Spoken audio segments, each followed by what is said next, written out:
I'm Jared Polin, and I like movies. I'm Todd Wolf, and I make movies. And this is FroKnowsMovies. Oh, yeah! Welcome back to FroKnowsMovies. You are? Todd Wolf. He's Todd Wolf. He's a robot. I am Jared Polin. Welcome to FroKnowsMovies. And what a week we had, Todd. Wasn't it a week? It was 7 days. It exactly was 7 days. It was 7 days, yes, sir. Oh boy, oh boy. So first things first, we put up the trailer the trailer preview review of Teenage Mutant Ninja Turtles. Yeah. And we got a bunch of comments. That thing kind of shot up there pretty good. It got a lot of views and a lot of comments. A little bit of interest. I think it's the harshest we've ever been on a movie so far. I think so. And one thing I want to tell people out there is some comments were like, well, Michael Bay isn't the director. It's like, no, he's not the director, but he's the producer and has his name flat across that screen first and foremost out of anything, and that's why we ripped on him so much. No, they're promoting that movie with his name, from the producer, Michael Bay. And with a little bit of film background that I have, the producer calls more shots than the director. Shot. It's the first reaction. You know, I think a lot of people were upset that maybe we didn't know enough of the backstory of everything about Teenage Mutant Ninja Turtles for the last 10 years. I'm sorry, I'm not sitting on my butt all day thinking of Teenage Mutant Ninja Turtles. It's not even that, but maybe we're not the ultra fan. But you've got to understand that probably 99% of the country watching this trailer is not the ultra fan. This might be the reaction you're going to get. They could have a problem. Now, don't get me wrong. The CGI and all the technical stuff, a lot of cool stuff going on there. Don't take anything away from them. But with all the pretty graphics and the CGI, there still has to be a good story. And I think that's what we were most concerned about. Sure. So we'll put that to rest for now. Put it to rest. Because I've got one other thing to talk about. I was sitting on the floor watching TV the other day. Always. Movies. Yeah, you're always on the floor. I'm on the floor because You've got multiple couches here, but you're always on the floor. I'm always on the floor sitting on Eeyore because I can't really see I'm blind. I don't have my 14-foot projector like in my old place here. Gotcha. Which I would love to get back. But I was looking for a movie to watch, and Magic Mike was on. Oh, okay. So I'm like, well, I want to watch Magic Mike. We're not taking our shirt off, right? You're not taking your shirt off. No, we're not going to do a reenactment. Okay, all right, not fine. this time. Good, thank you. Maybe another time. But I watched this movie, and it's a terrible movie. I watched it. It's pretty bad. I can watch the whole thing, but it went nowhere. You didn't turn it off, though. No, I didn't turn it off. You watched it till the end. I watched it till the end, and I sat there and I was like, that was really not so good. But the one thing that came out of it is I really felt like becoming a stripper after. We're not doing that on the show. Maybe one day I'd like to try. They're making a Magic Mike 2. Are they really? Absolutely, yeah. Magic Mike 2 starring Jared Polin of FroKnowsMovies would be great. Possible. So we've got that out of the way. Let's jump into what is coming soon. This is coming soon. It's coming soon. All right, so coming soon is something I'm super excited about. Horrible Bosses #2. No, wait. Is it a number 2 or is it T-O or T-O-O? It's just the number 2. Just number 2. Just the number 2. Simple. Horrible Bosses 2.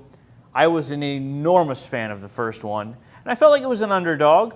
Yeah, I saw Horrible Bosses. I didn't know what to expect. Me too. It seemed to be like one of those movies that you're like, this is just going to be another money grab, and it's not going to be anything good. But it was funny. It was a funny movie. You know, that's the one where the guy is singing that, my name is Stacy, my name is Stacy, and he's like, that's not my name. And I have a newfound respect after that movie for Jennifer Aniston. Oh my God, does she play a mean, sexy dentist? So funny in that movie that I wasn't a big Friends fan, and so I never paid much attention to her.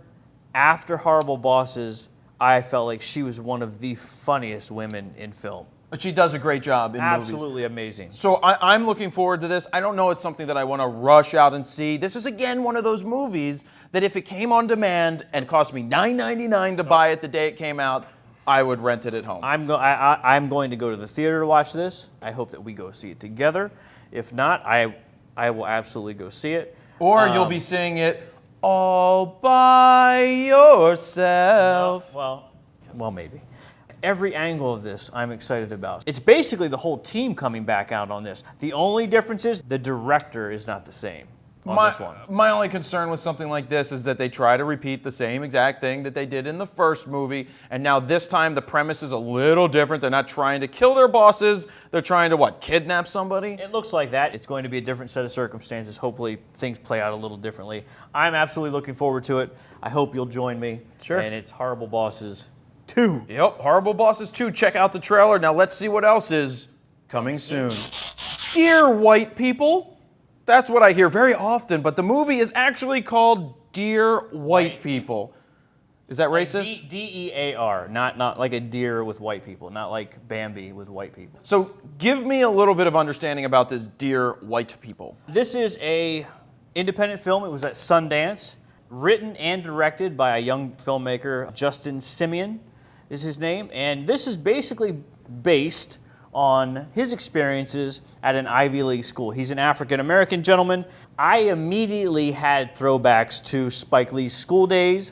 It's not exactly the same premise. School Days is based on a historically black college's experience, where this is an Ivy League college, but it felt like the same biting humor and social commentary, and I found it very refreshing. Like I said, it was at Sundance. It won a jury award for dramatic feature, I believe, and I'm truly looking forward to this. I like this kind of comedy. It seems very smart. Okay, so this is a smarter movie. I mean, look, when the girl in the trailer says that Gremlins is actually a movie based on white people's suburban fears of black people, that's just really, really clever writing right there, and I'm looking forward to this. Well, it's an absolutely smart way to write a movie. But I thought it was Horrible White People because on our board over there, we've got Horrible Bosses followed by Dear White People, so I came up with Horrible White People. It possibly could be the overseas title for Horrible this. White People. But anyways, this film, independent film, really looking forward to it.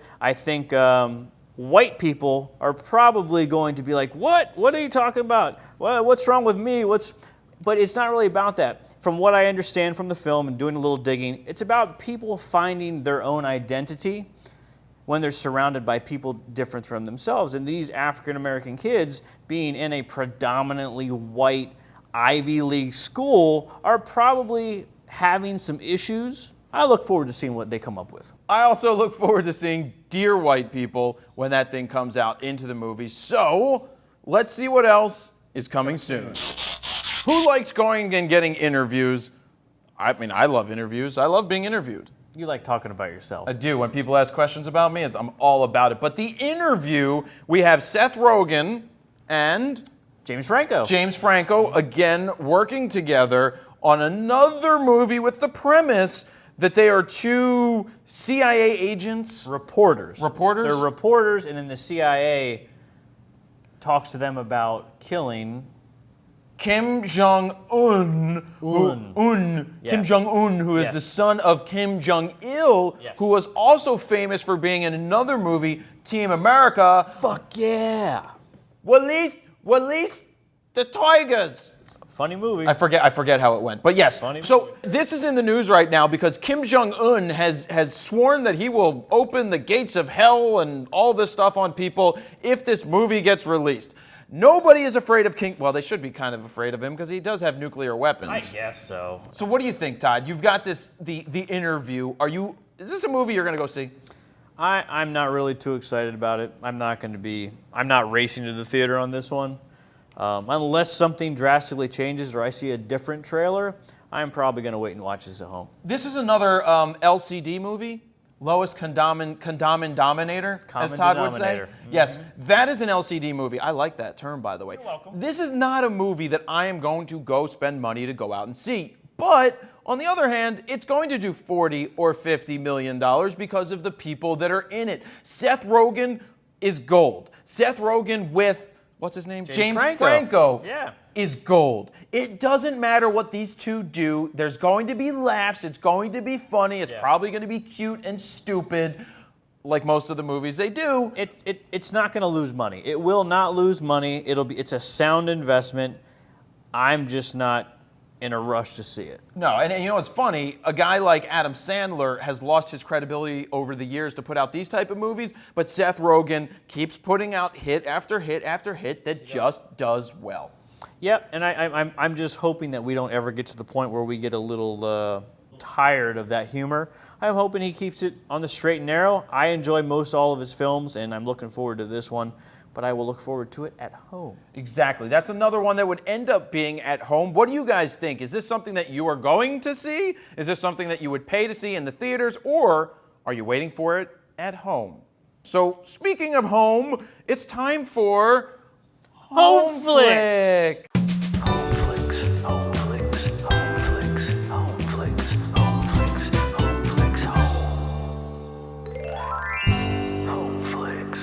Home flicks. Home flicks. One of my favorite things to do is sit at home and watch movies. Yes, I love that too. Well, because then I don't have to go to the theater, and I can do it on my time. I can pause and pee.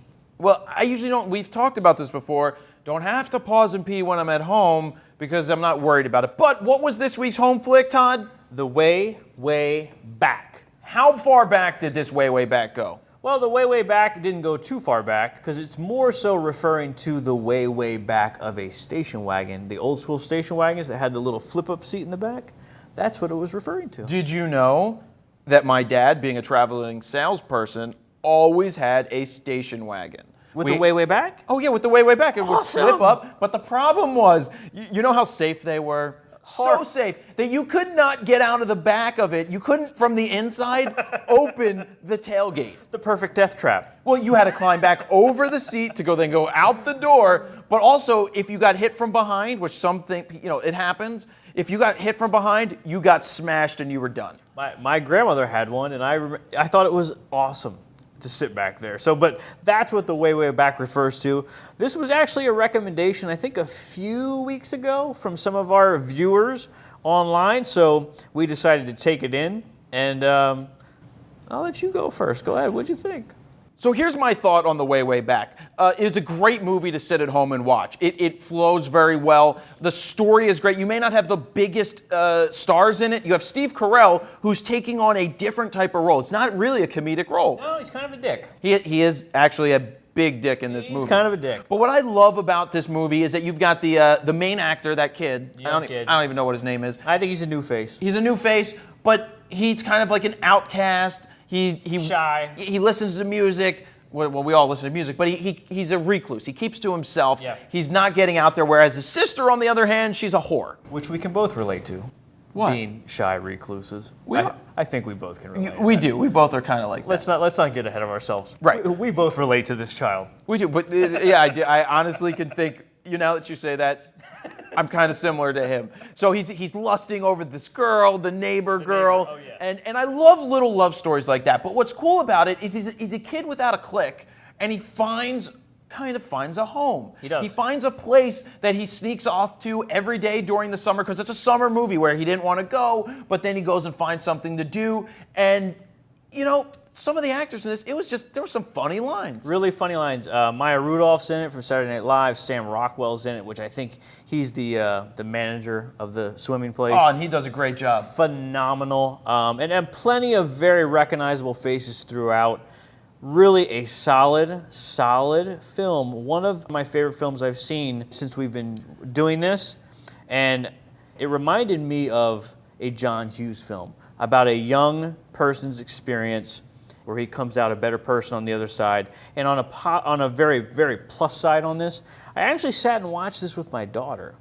And she's 8, and I didn't know if she'd get it all, but she watched it and she loved it. Oh, very So cool. it was like one of the first movies that wasn't like animated, and we watched it together. It's like PG-13, but there was a couple curse words. Wasn't anything major. Nothing she hasn't heard me say on the phone when I'm talking to you.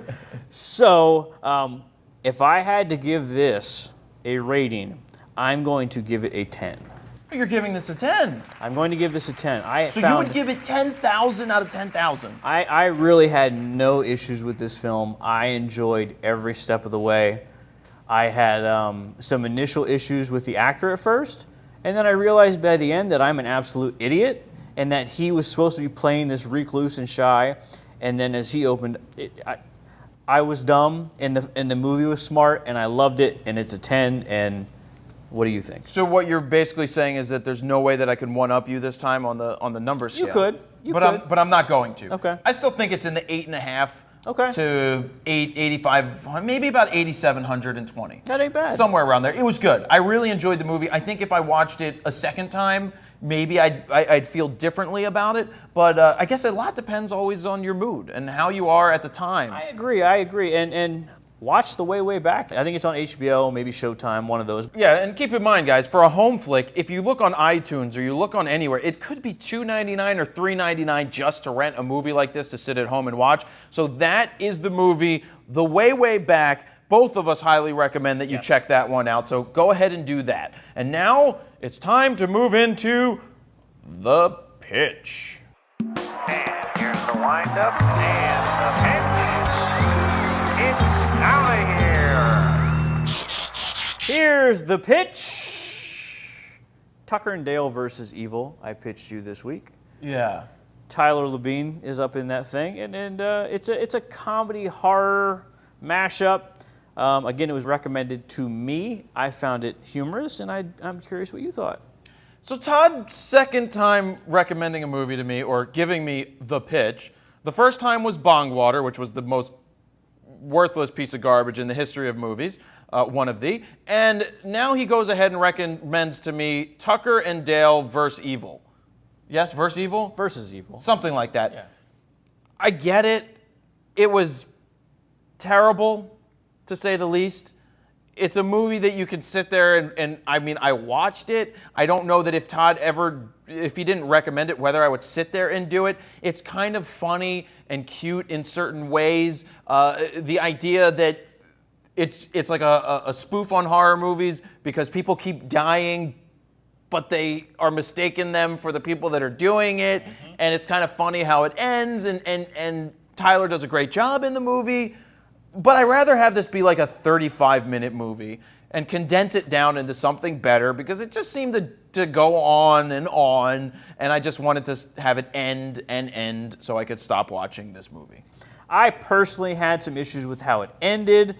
I don't know if we're really too far off from each other on this, but I thought it was entertaining. There are a lot of people out there that like it. It has a cult following. For sure. How in the hell does this movie have a cult following? I mean, look, I met Tyler at a horror convention, and he was out promoting this, and people were there to see him for this movie. So, I mean, look, you got the horror people, you got some comedic people, you mix that together, you got a little bit of a cult following. They have Tucker and Dale versus 2 is in production. Oh, no. So it's Stab me with throw me into a woodcutter right now. You don't have to like it. But there are people out there that do. I appreciate the film. I think it's funny. I'd be interested to see how in the heck they can do a part 2. But it's a fun little film. If you dabble in the horror genre, and if you enjoy a chuckle here and there, this is a good mixture of the two. If that's not your thing, or if you're a little queasy with the blood and all that, you might just want to stay away from this. First off, if you're queasy with blood in a freaking movie, then go get some help. Second off, Todd, that's the second time that Todd has pitched me a movie, and the second time that I'm not happy with the pitch. So hopefully he does better. But it's my turn to pitch Todd on something that could totally either suck or be one of the most interesting movies that he's ever seen. So I'm pitching you Cloud Atlas. A 3-hour, epically long, interestingly weird, stupid, dumb. It's a movie, Todd, that you either are going to love or the complete opposite and freaking hate. Because I left the theater the first time not sure which direction I thought. And then the more I thought about it, and I actually watched it twice, I watched it at home on HBO, and I came to really like the premise and the story. I am aware of this film, and I'm aware of the Wachowski siblings doing this movie.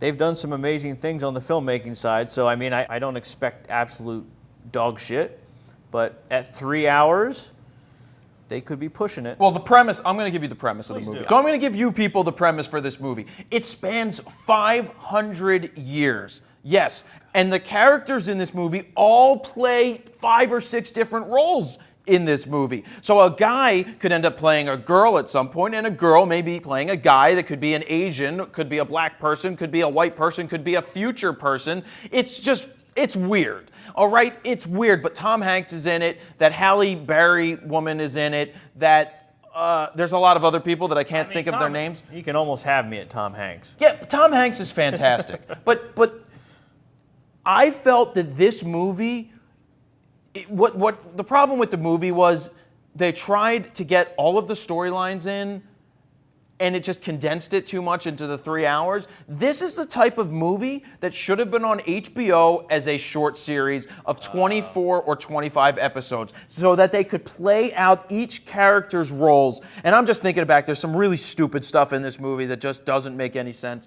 But I think there was enough stuff that I liked about it. Great, exactly. Like a leprechaun that's talking to a guy across time, and true, and a whole different language and alien type people. Oh, it's crazy. That's my pitch to you. I can't say that I'm not interested in seeing what they've done. It seems like it is a cinematic experiment for them in a sense, trying to do a lot of different weird stuff. It also kind of seems like a little bit Mr. Nobody jumping around like that. That's true. That is a little bit like Mr. Nobody. I'm a little nervous about that, but hey, look, this is what this is all about. We watch movies, and I am interested to see this movie, and we'll see what it looks like. All right, so those are the pitches and the pitches. Have you seen either Todd's pitch from me last week or my pitch to Todd this week? Let us know your comments. And now, guess what time it is, Todd? We've got to know what is in theaters now. In theaters right meow. In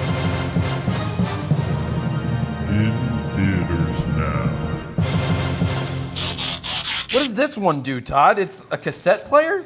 He's Soundwave. He's the best one ever. I don't even know what this thing is. That's Laserbeak. Laserbeak? Laserbeak is that turns into a bird. The cassette turns into a bird. Caw-caw! This is Caw-caw! Jetfire. I had Jetfire when I was a kid. I believe this is Slag. Dinobot? He's a Dinobot. Me Slag. Are they really called Dinobots? Yeah. I just made that up. No, they were Dinobots. Yeah, for sure. All right, so what are we doing here? We're playing with some Transformer toys because we went and saw, last week, we flipped a coin between two movies. Now, I was not looking forward to hopefully, or the possibility of landing on the half side of the shekel to get Transformers movies, but that's what it landed on. So we had to go see Michael Bay's Transfreakin' Age of Extinction Age of Suction is the subtitle for this. Got it. So we just want to put that out there. It's not 4, it's Age of Extinction.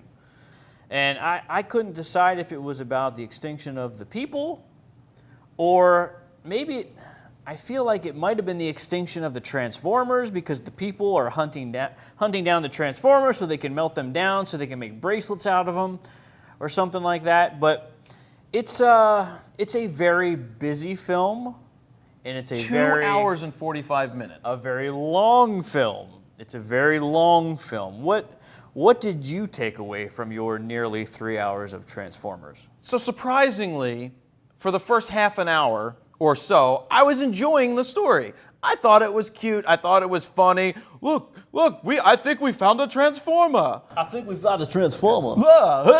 Gonna transform it. It's like the dialogue is so bad. For some reason, he comes across as like the worst actor ever, but he's in all these movies, and I like the movies that he's in. Yeah. But I enjoyed it for a while, but then it's like, let's just blow shit up to blow it up. And hey, look, this Transformium turns into a gun. But wait, no, it turns into Beats Pill. Brought to you by Dr. Dre and the Beats. And then there was a truck that goes by, and whoa, my God, look, it's a Miller Lite truck. And then, oh, I'm going to sit here and fall right in front of the Cadillac sign and have the Cadillac symbol on the car in there. Now, I'm one for product placement.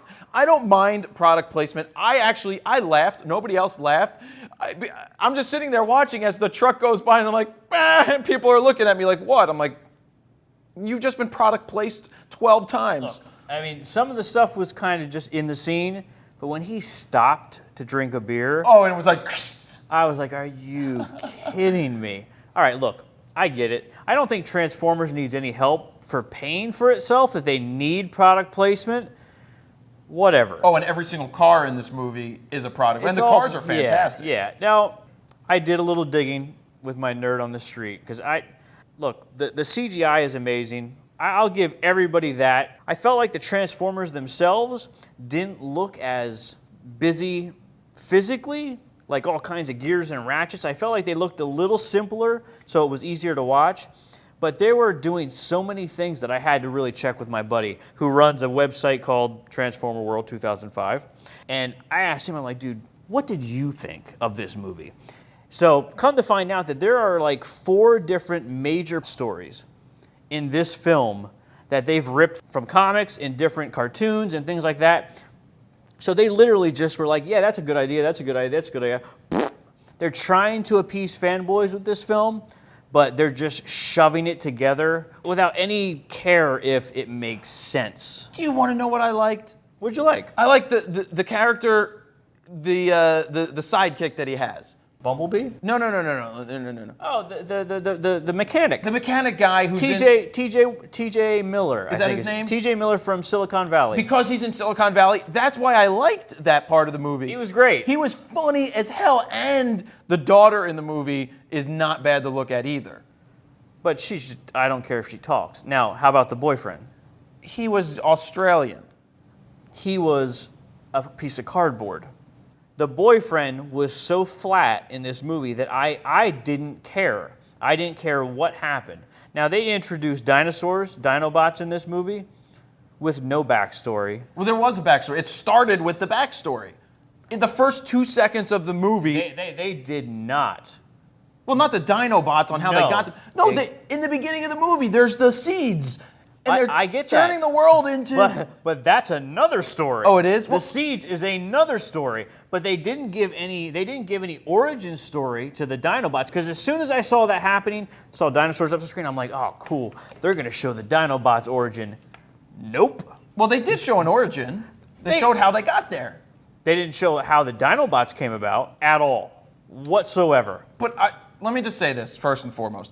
I didn't see any other Transformers other than the first one, so this is the first one that I've seen since, and I obviously know there must have been a story with Chicago going on, Chicago getting blown up in the last one, and I get that. So believe me, I came in... You didn't need to see 3 to understand But this. I came into this movie with an open mind to see it, and because TJ Miller was so good holding it together in the first half an hour, I started to like what was happening. I did too. But then it just kept going. And yeah, the stories were fine. I like the storyline with the scientist and what he's trying to do with the Transformium, and then the Niles Crane, not Niles, Fraser Crane is in it, and his character's fine. But then there's this part where there's like 45 minutes of fighting with almost no dialogue that made absolutely no sense, that they should have just cut and left on the floor, because it's just blowing shit up just to blow shit up. What they did is they tried to add too many stories.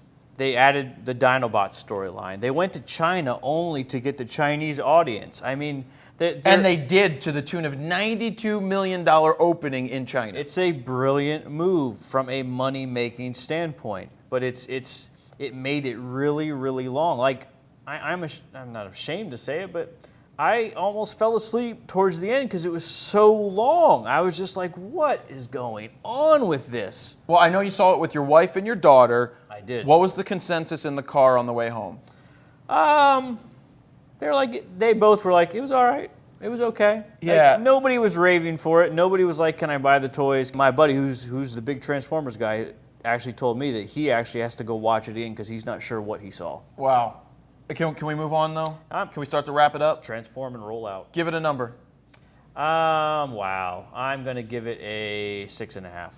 If you like the explosions and the crash and the booms and the bangs and you don't care about understanding what the hell is going on, I guess it's kind of a fun summer movie, but it was just really confusing. You're right. A very, very confusing movie. And if I had to rate the first 30 minutes, the part of the movie that I actually liked, I would probably give that closer to an 8.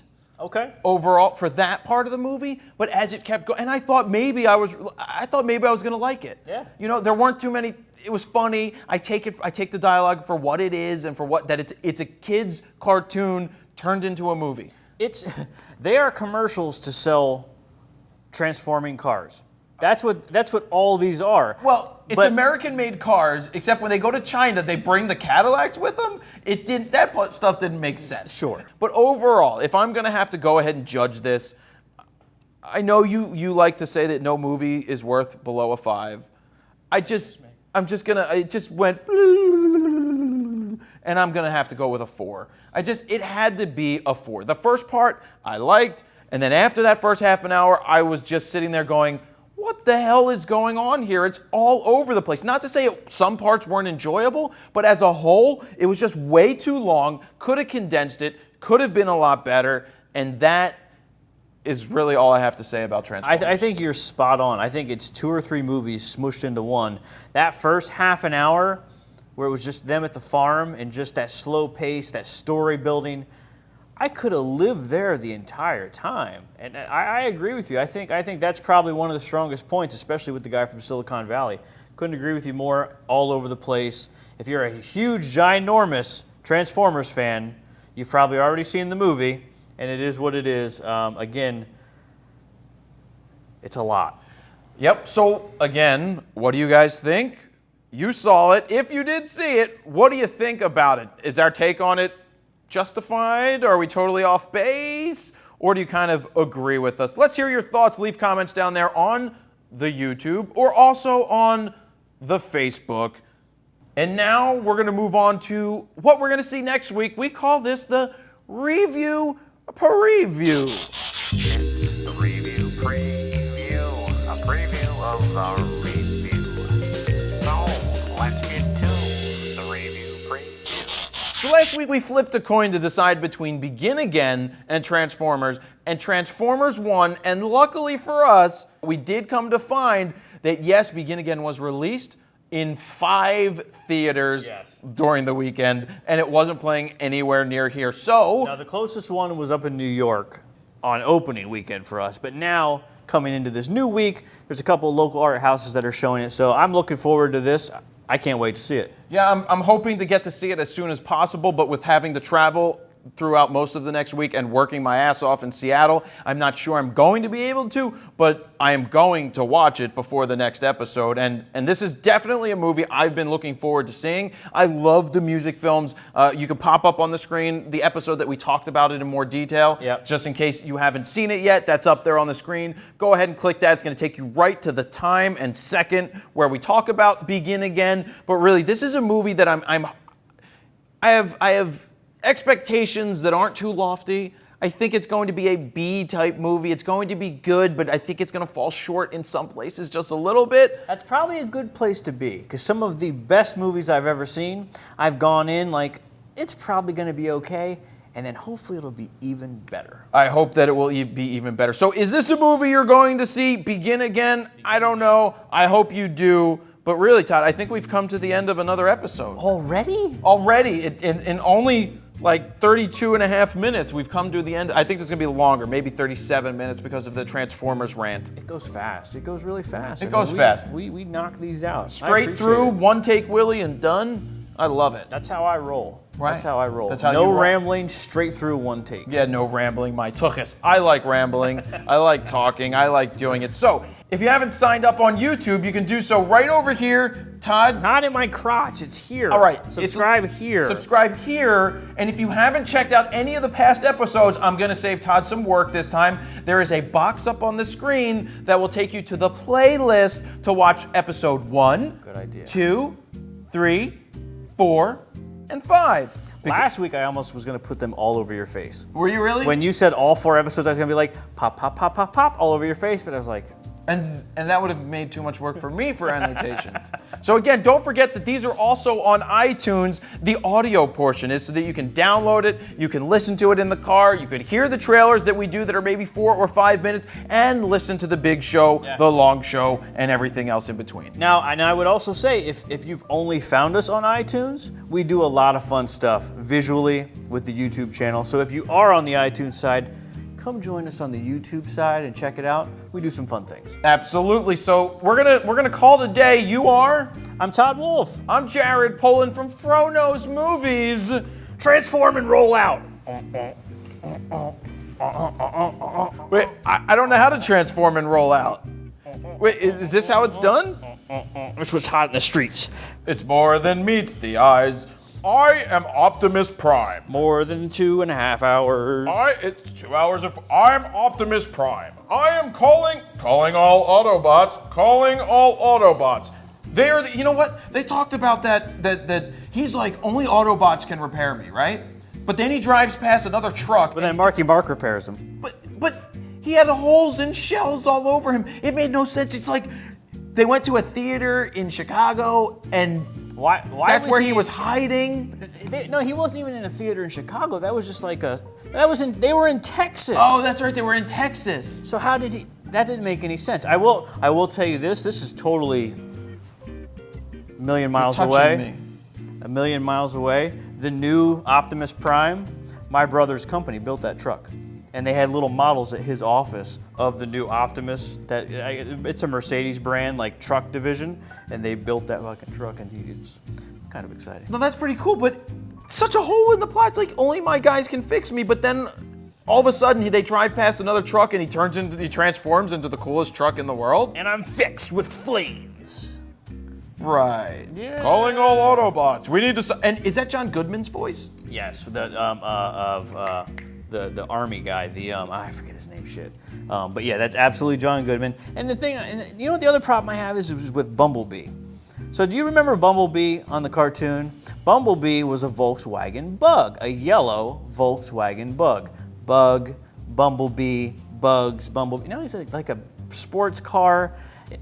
And he seems to be like a teenager who's always getting into trouble. And he talks through the radio, which is, I guess that's an all right thing. But the thing is that I really walked away from Transformers is, why is it that a cartoon from the 80s had better character development and smarter scripts than a $100 million movie? Oh, because they were all high when they made that movie. Those cartoons. Well, no, you know what? I don't think that's what it is. What I think is they went into those cartoons knowing that they were commercials to sell toys. So they're like, let's make sense of these. Let's have these kids have emotional connections to these characters so that they'll buy everything on the shelf.